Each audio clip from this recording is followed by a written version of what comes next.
नमस्ते बच्चों। आज हम कक्षा 8 हिंदी वसंत भाग 3 से अगला पाठ पढ़ने जा रहे हैं जिसका नाम है कामचोर।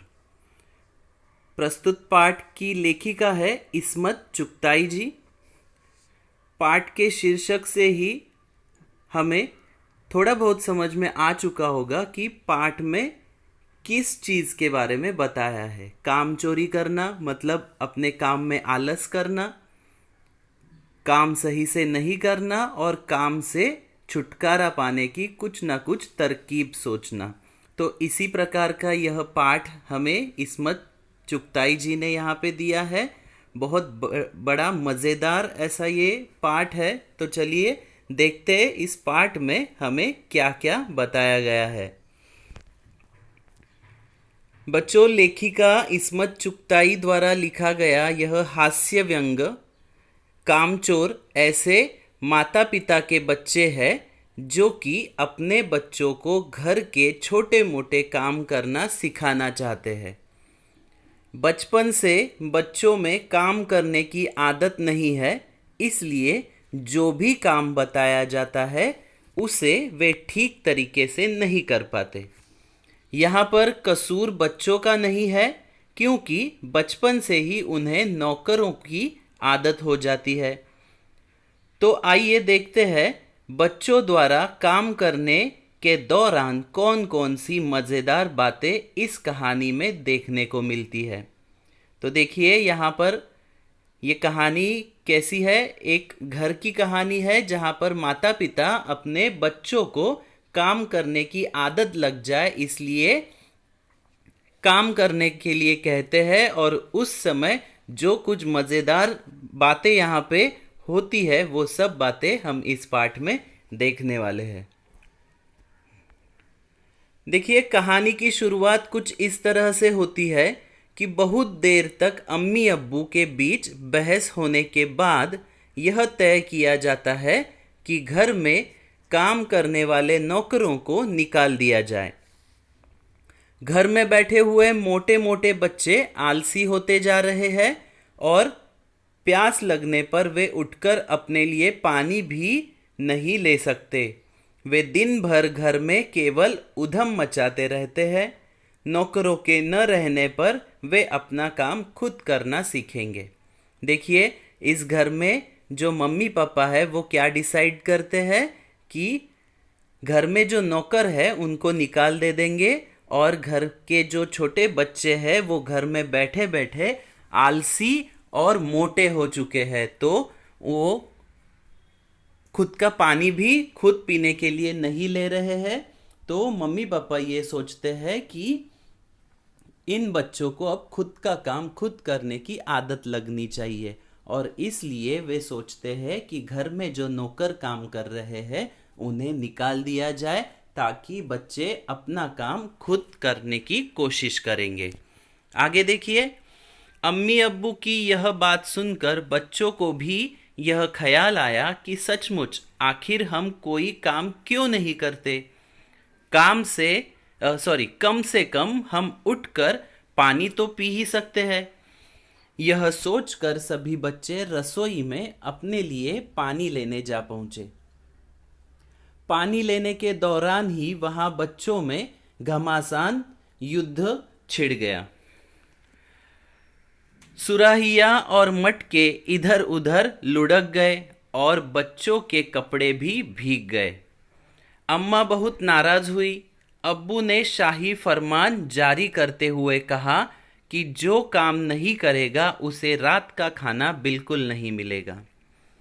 देखिए अम्मी अब्बू की यह बात सुनकर कि बच्चों ने काम करना सीखना चाहिए, ये बात सुनते ही बच्चे भी खुद ही मन में यह सोच लेते हैं और एक दूसरे से बोलते हैं कि सच में हम कुछ भी काम नहीं करते हैं, हमें खुद का पानी तो लेना चाहिए, उतना तो हम कर ही सकते हैं। यह सब सोचकर वो सब बच्चे क्या करते हैं, रसोई में जाते हैं पानी पीने के लिए, और उधर ही उनमें युद्ध हो जाता है, यानी झगड़ा हो जाता है कि पहले पानी कौन पिएगा। इस दौरान क्या होता है, घर में पूरे जो बर्तन है, मटके है, इधर उधर लुढ़क जाते हैं, गिर जाते हैं और इन सब के बीच बच्चे पानी से भीग जाते हैं। यह देखकर अम्मा बड़ी नाराज हो जाती है। तभी अब्बू जो है, पप्पा जो है उनके, वो क्या करते हैं, शाही फरमान छोड़ते हैं और कहते हैं कि आज से जो काम नहीं करेगा उसे शाम का, रात का जो खाना है वो नहीं मिलेगा।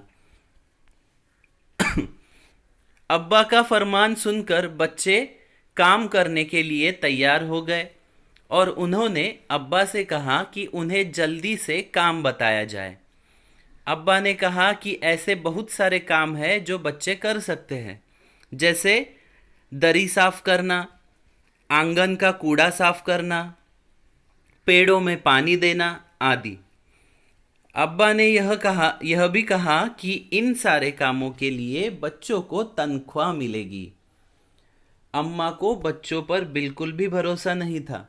वह बच्चों से काम करवाने के खिलाफ थी, लेकिन तनख्वाह की बात सुनकर सभी बच्चे काम करने के लिए तैयार हो गए।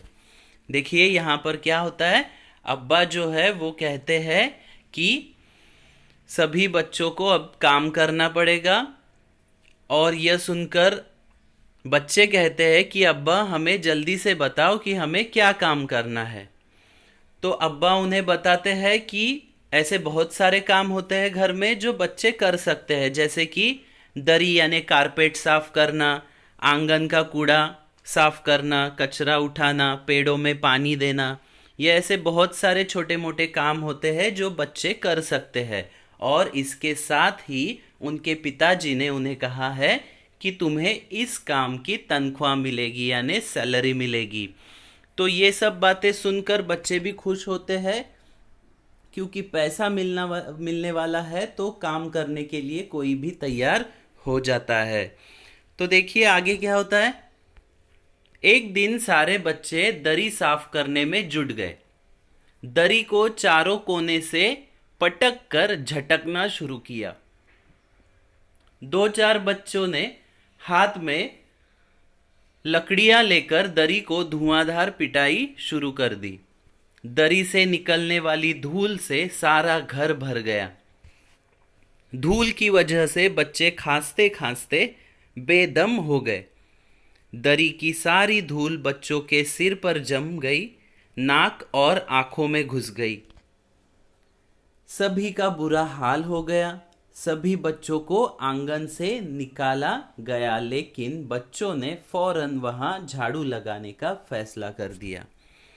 देखिए उनके अब्बू ने जैसे बताया उस तरह से उन्होंने काम करना शुरू कर दिया और एक दिन सारे बच्चे दरी साफ करने में जुट गए। अभी दरी साफ करने के लिए उन्होंने दरी को चारों कोनों से पकड़ा और जोर जोर से पटकना शुरू कर दिया। किसी ने तो लकड़ियां लेकर, डंडियां लेकर उसकी पिटाई की। उसमें से धुआं निकलने लगा, धूल निकलने लगी। पूरी धूल उस दरी से बाहर आ गई और घर में धुआं सा हो गया।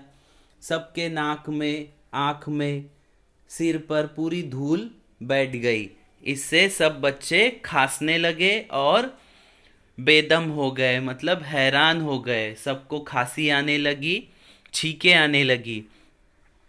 तभी ये सब देखकर उन्होंने क्या किया, जो सब धूल फर्श पर गिरी थी अब उसे साफ करने के लिए वो निकल पड़े हैं। आगे देखिए क्या होता है।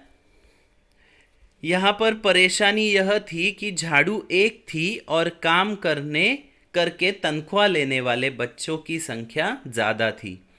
एक दूसरे से झाड़ू लेने के चक्कर में झाड़ू का एक एक तिनका अलग हो गया। जिसके हाथ में जो आया वह उसी से उल्टे सीधे तरीके से झाड़ू लगाने लगा। यह सब देखकर अम्मा ने अपना सिर पीट लिया।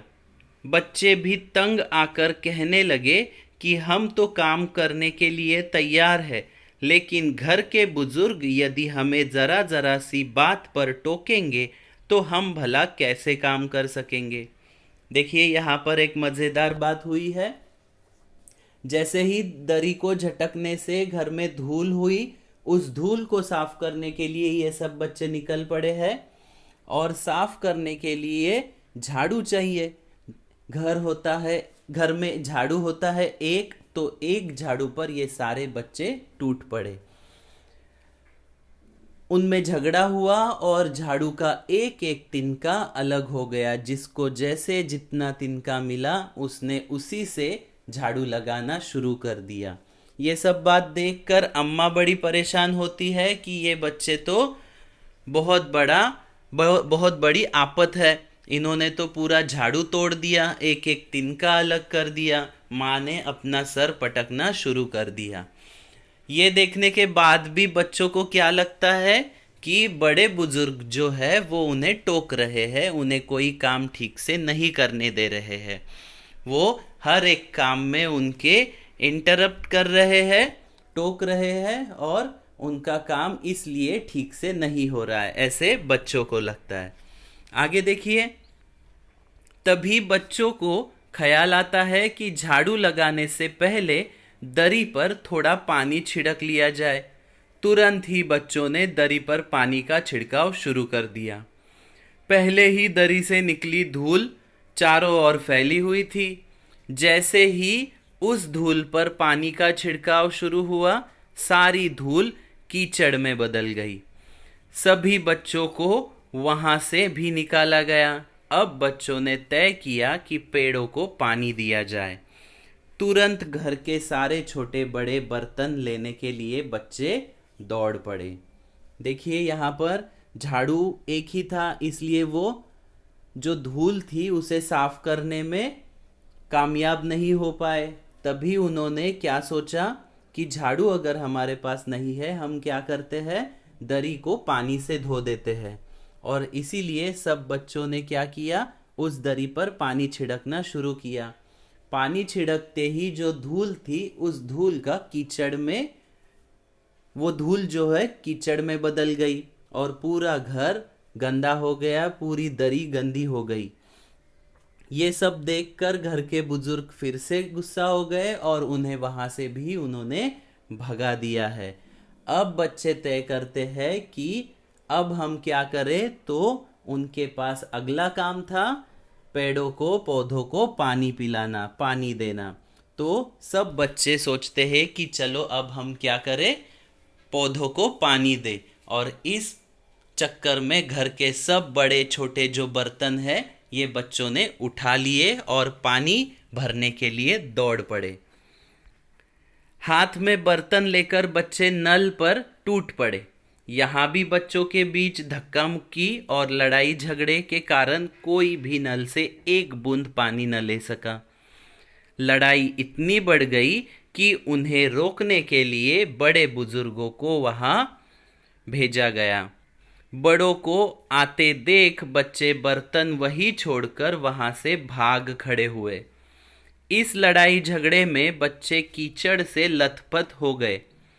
जिन्हें नहलाने और साफ सुथरा करने के लिए घर के नौकर काफी नहीं थे, इसलिए पास के बंगलों से नौकरों को बुलवाया गया। उन्होंने 4 आना प्रति बच्चे के हिसाब से पैसे लेकर बच्चों को नहलाना शुरू कर दिया।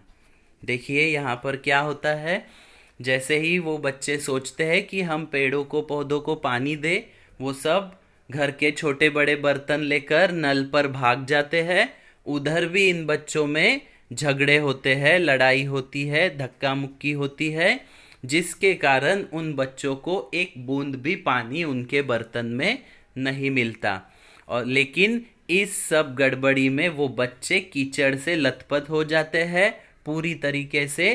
कीचड़ में उनके कपड़े और वे खुद गंदे हो जाते हैं।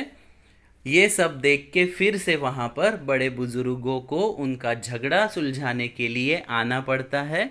बड़े आते देख बच्चे वहाँ से भाग जाते हैं। अब बच्चे तो भाग गए, लेकिन बच्चे कीचड़ में बुरी तरह से लथपथ हो गए थे। इन्हें अभी साफ करना ज़रूरी था, लेकिन घर के नौकरों के बस की काम नहीं था, क्योंकि ये बच्चे नौकरों से इतनी जल्दी साफ होने वाले नहीं थे। इसलिए बाजू का जो पास का जो बंगला था उस बंगलों से और नौकर बुलवा लिए गए और 4 आना प्रति बच्चा इसके हिसाब से उन नौकरों ने इन बच्चों की धुलाई की, उनको नहलाया है। बच्चों को भी लगने लगा कि यह साफ सफाई का काम उनके बस का नहीं है और ना ही वे पेड़ पौधे की देखभाल कर सकते हैं। इसके बाद बच्चों ने फैसला किया कि वे कम से कम मुर्गियों को उनके दबड़े में तो बंद कर ही सकते हैं। वे हाथ में छड़ी बांस लेकर मुर्गियां हाँकने लगे, लेकिन मुर्गियां दबड़े में जाने की बजाय यहाँ वहाँ कूदने लगी। 2 मुर्गियां खीर के प्यालों में कूद पड़ी, जिससे कि कुछ खीर दीदी के महंगे दुपट्टे पर और कुछ उनके सिर पर गिर गई। एक बड़ा मुर्गा अम्मा की पानदान में कूदा और उसमें रखे कत्थे और चूने से सने पंजे लेकर अम्मा की सफेद चादर पर छाप छोड़ते निकल गया। देखिए यहाँ पर क्या हुआ है, बच्चों को भी ये एहसास हो चुका है कि वे साफ सफाई का काम नहीं कर सकते हैं, ये उनके लिए मुश्किल काम था। इसलिए वे सोचते हैं कि अब हम कुछ ऐसा काम करें जो अपने बस का हो। तो वो तभी उनको ये बात दिखती है कि मुर्गियाँ जो है उन मुर्गियों को उनके घर में बंद कर दिया जाए और ये काम तो हम कर सकते हैं। तो इसलिए छड़ी बांस लेकर सब बच्चे उन मुर्गियों के पीछे पड़ जाते हैं। मुर्गियों के पीछे जैसे ही बच्चे भागना शुरू करते हैं तभी ये सब मुर्गियाँ इधर उधर भागने लगती है। घर के प्यालों में, खीर के बर्तन में या फिर जो भी घर में दिखता है उसके ऊपर से उछल कूद कर ये मुर्गियाँ भागने लगती है। मुर्गियों ने भी बड़ा मातंग वहाँ पे छा गया है मुर्गियों से, क्योंकि मुर्गियाँ इतना इधर से उधर उड़ने लगी है, दौड़ने लगी है। जैसे कि यहाँ पे बताया है कि उन्होंने क्या किया, खीर का जो प्याला है उस पे कूद पड़ी, दीदी की महंगी दुपट्टा जो था उसके ऊपर पूरी खीर गिर गई। एक मुर्गा जो था अम्मा का पानदान जो था उसमें कूद गया, उसमें चूना था, कत्था था, उसमें उसके पैर पंजे जो थे वो उसमें भीग गए और पूरे घर में वो क्या करता गया, अपने पंजों के छाप उठाते गया है। आगे देखिए, तभी एक मुर्गी दाल की पतीली के ऊपर से भागी और आंगन में ऐसी तेज से फिसलती गई कि आंगन की सारी कीचड़ मौसी जी के मुंह पर आ पड़ी। सारी मुर्गियां पूरे घर में इधर उधर भाग रही थी और एक भी दड़बे में जाने के लिए राजी नहीं थी। उसी समय एक बच्चे को यह ख्याल आया कि घर में जो भेड़ है वे भी सुबह से भूखी है, उन्हें दाना खिला दिया जाए। भेड़ों के सामने जैसे ही दाने से भरा सूप आया, सभी भेड़ उस खाने के लिए सूप की तरफ झपटी और रास्ते में पलंग बर्तन आदि पर चढ़ती हुई सूप के पीछे पीछे जाने लगी। देखिए, अब मुर्गियों का काम भी इन बच्चों से नहीं हो रहा था। तभी एक बच्चे को क्या सूझा कि घर में भेड़ भी है, उनको भी खाना खिलाना है, तो उनको क्यों ना खाना खिला दिया जाए। और ये सोच के अब भेड़ों के पीछे ये बच्चे पड़ जाते हैं। वही तख्त पर बानी दीदी का दुपट्टा भी फैला हुआ था। भेड़ें उसे भी रौंदती हुई आगे बढ़ गई। जहां जहां से सूप गुजरता गया, भेड़ें शिकारी कुत्तों की तरह उसके पीछे पीछे चलती गई। हज्जन माँ ने एक पलंग पर मुंह ढक के सो रही थी, लेकिन जैसे ही भेड़ें उनके ऊपर से गुजरी उन्हें कुछ समझ में नहीं आया और वह मारो मारो चिल्लाने लगी। तभी भेड़ों की नज़र सब्जी बेचने वाली की टोकरी पर पड़ी थी। सब्जी बेचने वाली मटर की फलियां तौलकर रसोइये को दे रही थी।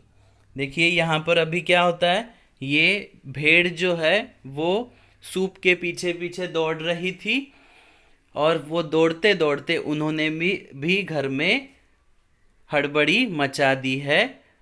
तो उन्होंने क्या किया है, देखो, जो एक सब्जी बेचने वाली जो एक औरत थी, उसके ऊपर इन भेड़ों की नज़र गई है, और वो मटर की फलियां जो है तौलकर रसोइये को बेच रही थी। वो देखकर पूरी भेड़ वहां पे अभी पहुंच गई है, उसके पीछे गई है।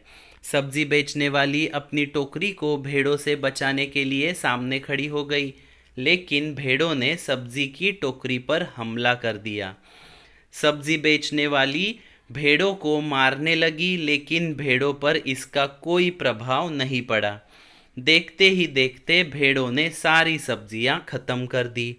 दूसरी तरफ बच्चे भी चुपचाप नहीं बैठे थे, क्योंकि उन्हें पता था कि यदि वे काम नहीं करेंगे तो उन्हें रात का खाना नहीं मिलेगा। इसलिए अब उन्होंने 4 भैंसों का दूध दूहने का फैसला किया। देखिए, मुर्गियां हो गई, उनसे नहीं संभाली गई। उसके बाद भेड़ भी उनसे नहीं संभाले गए। अब वो बच्चे सब दौड़े हैं किधर, भैंसों के पास। भैंसों का दूध दूहने के लिए उन्होंने सोचा है, और अब सब बच्चे उधर गए हैं। भैंस का दूध दूहने के लिए जैसी तैसी बाल्टी लेकर बच्चे भैंस का दूध दूहने में जुट गए, लेकिन भैंस भी चौकन्नी हो गई और बाल्टी को लात मारकर गिरा दिया। बच्चों ने तय किया कि भैंस के आगे और पीछे के पैर को बांध दिया जाए। इस तरह से दूध दूहना आसान हो जाएगा। पीछे के दोनों पैरों को बांधकर उसका दूसरा सिरा चाचा जी की चारपाई से बांध दिया गया। जैसे ही बच्चे भैंस के आगे के दोनों पैर बांधने लगे, भैंस अचानक से भागने लगी। देखिए यहाँ पर अभी क्या हुआ है, बच्चे दूध दूहने के लिए गए हैं, दूध निकालने के लिए गए हैं भैंस का, लेकिन भैंस भी चौकन्नी हो गई है। उसने बाल्टी को लात मार दी और बच्चों को दूर भगाया है। तभी बच्चे क्या सोचते हैं, भैंस के आगे के और पीछे के पैर बांध दिए जाए तो भैंस हिल नहीं पाएगी और हमें दूध दूहने में आसानी हो जाएगी। तभी बच्चे क्या करते हैं, भैंस के पीछे के पैर को रस्सी से बांधकर चाचा जी की जो चारपाई है, रस्सी का दूसरा सिरा, उसको बांध देते हैं। जैसे ही बच्चे भैंस के आगे वाले पैरों को बांधने के लिए जाते हैं, भैंस चौकन्नी होती है और भागने लगती है। भैंस के भागने पर चाचा जी की चारपाई जो भैंस के पिछले पैरों से बांधी थी, वह भी साथ ही खींचती गई। पहले तो चाचा जी को लगा कि वह शायद कोई सपना देख रहे हैं। जब चारपाई पानी के ड्रम से टकराई और पानी उन पर गिरा तो उन्हें लगा कि वह किसी आंधी तूफान में फंस गए हैं और साथ ही साथ भूकंप भी आ गया है। लेकिन जल्दी ही उन्हें सारी परिस्थिति समझ में आ गई। चारपाई से अपने आप को गिरने से बचाने के लिए उन्होंने चारपाई को कसकर पकड़ लिया और बच्चों की इस हरकत पर उन्हें बुरा भला कहने लगे। देखिए यहाँ बहुत बड़ा मज़ेदार किस्सा हुआ है। जैसे कि भैंस भागने लगी तो उसके पीछे वाले पैरों से चारपाई बंधी गई थी और चारपाई पर चाचा जी सो रहे थे। भैंस के भागते ही चारपाई भी उस भैंस के पीछे पीछे भागने लगी और चाचा जी को लगा कि मैं कोई सपना देख रहा हूँ। बाद में उन्हें लगता है कि यहाँ पर भूकंप आंधी तूफान आया है, क्योंकि चारपाई जब पानी वाले टंकी से टकराती है तब क्या होता है, पानी उनके ऊपर गिरता है और उन्हें ऐसे लगता है कि आंधी तूफान में मैं शायद फंस गया हूँ। लेकिन थोड़ी देर में उन्हें समझ में आ जाता है कि यह कुछ आंधी तूफान या सपना नहीं है, ये बच्चों के की हुई करतूत है, जिससे अब वे परेशानी में आ चुके थे। तभी चाचा जी क्या करते हैं, चारपाई से ना गिरे इसलिए वे चारपाई को जमकर पकड़ कर रखते हैं। आगे देखिए, यह दृश्य बहुत ही मज़ेदार था। भैंस लगातार भागी जा रही थी और पीछे पीछे चाचा जी नजर आ रहे थे, जो चारपाई को कसकर पकड़े उस पर बैठे थे। तभी किसी को याद आया कि बछड़े को खोल देना चाहिए। बछड़े को खोल दिया गया। यह तरकीब काम आ गई और भागती हुई भैंस अपने बच्चे को देख रुक गई। बछड़ा भी तुरंत अपनी माँ के पास पहुंच गया। बच्चे फिर दूध दूहने के लिए गिलास कटोरी लेकर भैंस के पास पहुंचे, पर किसी के हाथ कुछ भी नहीं लगा। मौका पाकर बछड़ा सारा दूध पी गया। देखिए यहाँ पर अभी क्या हुआ है, भैंस भागी जा रही थी, भागी जा रही थी। तभी एक बच्चे को एक ख्याल आता है कि बछड़े को अगर हम छोड़ देंगे तो भैंस रुक जाएगी, और ये तरकीब काम आ जाती है। जैसे ही बछड़े को छोड़ दिया जाता है, भैंस रुक जाती है। बच्चे फिर से दूध दूहने के लिए जाते हैं, लेकिन भैंस उनको ये काम करने नहीं देती। लेकिन मौका पाते ही भैंस का बछड़ा सारा दूध पी जाता है। पूरे घर को देखकर ऐसा लग रहा था जैसे कि वहाँ कोई तूफान आया हो। सारे घर में मुर्गियाँ, टूटे हुए तसले, बाल्टियाँ, कटोरे और बच्चे ही नजर आ रहे थे।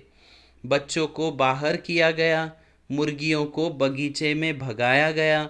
भेड़ों द्वारा अपनी सारी सब्जियां खा लेने पर होने वाले नुकसान के कारण सब्जी वाली अब तक आंसू बहा रही थी, और अम्मा बच्चों की इन हरकतों से परेशान होकर आगरा जाने के लिए सामान बांधने लगी थी। अम्मा ने अब्बू से कह दिया था कि या तो आप इस घर में बच्चों से काम करवा लो या फिर मुझे इस घर में रहने दो, नहीं तो मैं मायके चली जाऊंगी। देखिए यहाँ पर अभी इन बच्चों की अम्मी जो है बहुत ज़्यादा परेशान हो चुकी है, क्योंकि घर ऐसे लग रहा था जैसे कि घर में कोई तूफान आया था। पूरे घर में इधर उधर सब बर्तन, बाल्टियाँ, कटोरे टूटे फूटे गिरे थे। मुर्गियाँ इधर उधर बिखरी हुई किसी भी जगह पर चढ़कर डर कर बैठी हुई थी। सब घर उथर पुथर हो गया था। सबका सब नुकसान ही हुआ था। सब्जी वाली भी अभी तक रो रही थी, क्योंकि उसकी सारी सब्जी भेड़ खा चुके थे। इस सब से परेशान होकर उन बच्चों की अम्मा भी अपना सामान बांधने लगी थी। वे उनके अब्बू से कहती है कि इस घर में एक तो तुम मुझे रहने दो या फिर मैं मेरे मायके चली जाऊंगी। इन बच्चों से काम करवाना है तो मैं यहाँ पर नहीं रहने वाली। तो आगे देखिए क्या होता है। अब्बा ने सभी बच्चों को एक लाइन में खड़ा करके सख्त हिदायत दी कि यदि किसी बच्चे ने घर के किसी भी चीज़ को हाथ लगाया तो रात का खाना उन्हें नहीं मिलेगा। अब्बा की बात सुनकर बच्चे सोचने लगे, यदि हम काम करते हैं तो भी हमारे बड़ों को यह पसंद नहीं आता, और यदि काम नहीं करते हैं तो भी हमारे बड़े बुजुर्ग हमें डांटते हैं। वे किसी भी हाल में खुश नहीं रहते। सभी बच्चों ने निश्चय किया कि अब चाहे कुछ भी हो जाए, वह पानी भी लेकर नहीं पिएंगे। देखिए अंत में यहाँ पे क्या होता है, अम्मी अब्बू बड़े परेशान होते हैं और वो बच्चों को एक लाइन में खड़ा करते हैं और कहते हैं कि तुम्हें कुछ काम करने की ज़रूरत नहीं है। जितना किया, बहुत ज़्यादा परेशान हो गए हैं हम। इसलिए अब्बा उन्हें कहते हैं कि अगर आज के बाद तुम में से किसी ने भी किसी भी काम को हाथ लगाया तो तुम्हें खाना नहीं मिलेगा। तभी बच्चे सोचने लगते हैं कि अरे काम करे तो भी खाना नहीं देंगे, बोलते हैं काम करे तो भी खाना नहीं मिलेगा कहते हैं। मतलब कुछ भी करो, इन बड़े बुजुर्गों को हमारा काम पसंद ही नहीं आता है। जो भी करना चाहे इन्हें पसंद तो नहीं आता, लेकिन हर बार ये लोग हमें डांटते रहते हैं। अब बच्चे डिसाइड करते हैं, निश्चय करते हैं कि अब कुछ भी हो जाए किसी भी काम को हम हाथ नहीं लगाएंगे, यहाँ तक कि पानी भी खुद से लेकर नहीं पिएंगे। तो इस प्रकार ये मज़ेदार कहानी यहाँ पर ख़त्म होती है। आप सभी को ये कहानी समझ में आई होगी, ऐसी मैं आशा रखता हूँ। पूरा पाठ आपको अच्छे से पढ़ना है, उसमें दिए गए जो शब्दार्थ है वो आपको लिख लेने हैं। धन्यवाद।